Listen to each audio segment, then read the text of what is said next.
नमस्कार शेतकरी मित्रांनो, मी ज्ञानेश्वर पायगन, माऊली कृषी सेवा केंद्र सातपट्टा. शेतकरी मित्रांनो, मी आज आलेला आहे धोडप बोडके या गावामध्ये. इथं 5-6 शेतकऱ्यांचा ग्रुप आहे आणि यांना थोडं नियोजन पाहिजे होतं. आता मागच्या वर्षी त्यांचे थोडे चुका झालेल्या आहेत काही, तर आपण त्या दुरुस्त करण्यासाठी आपण यांना अगोदरच इथं भेट दिलेली आहे. नमस्कार. आपलं नाव आणि मोबाईल नंबर सांगा. रवींद्र आसलूजी बकाल, राहणार धोडप बुद्रुक, तालुका रिसोड, जिल्हा वाशिम. साहेब इथं विजिट देण्यासाठी आलेले आहेत. माझा मोबाईल नंबर 97 65 780 722.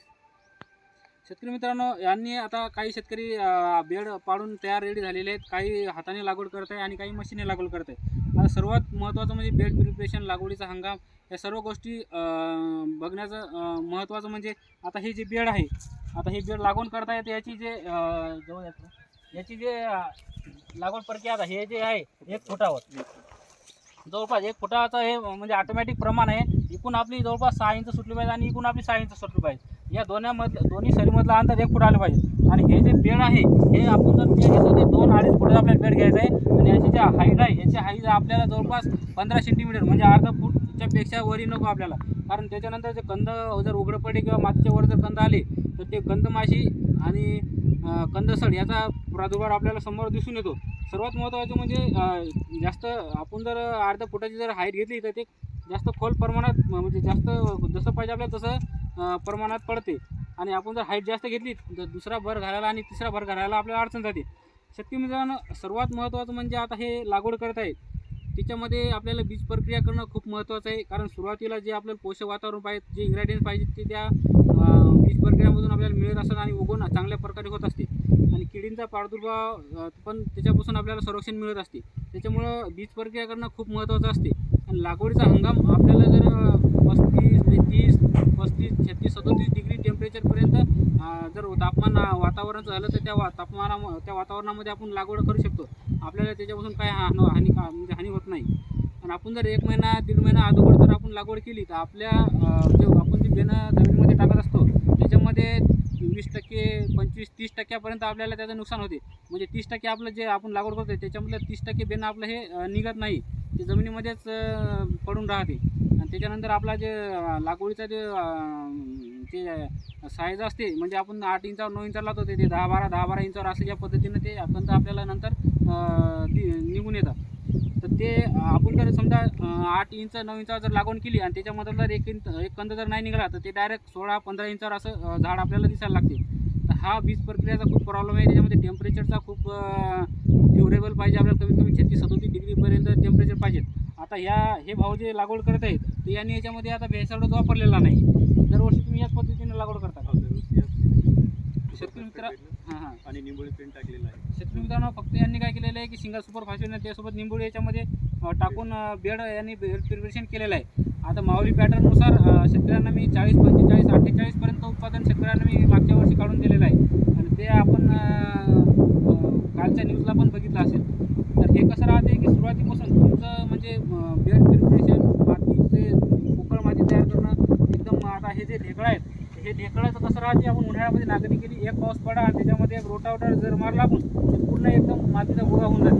तसे मातीचा गोळा केला तर आपल्याला बेडमध्ये काही अडचणी समोर चालून येत नाही राहत. आता हे झालं आपलं बेडचं प्रिपरेशन. आता याच्यामध्ये भेसळ डोस जो आपल्याला टाकायचा असते, भेसळ डोसमध्ये आपलं कसं राहते, भेसळ डोसमध्ये एकात्मिक पद्धतीने जर तुम्ही भेसळ डोसचं जर नियोजन केलं तर चांगल्या प्रकारे आपल्याला उत्पादन होऊ शकते. त्याच्यामध्ये तुमचं सेंद्रिय खत खूप महत्त्वाचं आहे. आता याच्यामध्ये कसं झालं की शेतकरी काय करतात, शेणखत टाकतात याच्यामध्ये. ते शेणखत 80-90% ते कुजलेलं नसते. आणि शेणखत आपण 80-90% जर कुजलेलं टाकलं तर आपल्याला ते बाकी सेंद्रिय खतं वापरायचं काही काम नसते. सेंद्रिय शेणखत जर तुम्ही टाकता, ते जर ओलं टाकलं तर त्याच्यामधून तुमची बुरशी तयार होते, ते ओलावा पकडून राहते, त्याच्यामध्ये काय होते कंदकुज होते. त्याच्यामुळे ओलं शेणखत टाकून आपला फायदाच नाही. त्यापेक्षा काय करायचं, प्रक्रिया करा, 80-90% कुजवा, त्याच्यानंतर ते बेडवर टाका तर त्याचा फायदा होते.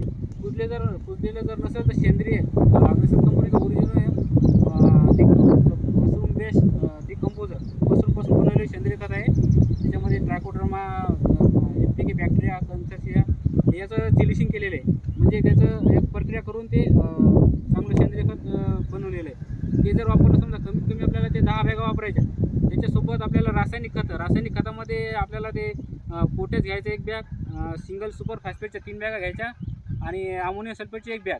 ते आपल्याला भेसळ डोसमध्ये रासायनिक खतामध्ये घ्यायचं. सेंद्रिय खतामध्ये आपल्याला ओरिजिनो कमीत कमी 10 बॅगा घ्यायच्या.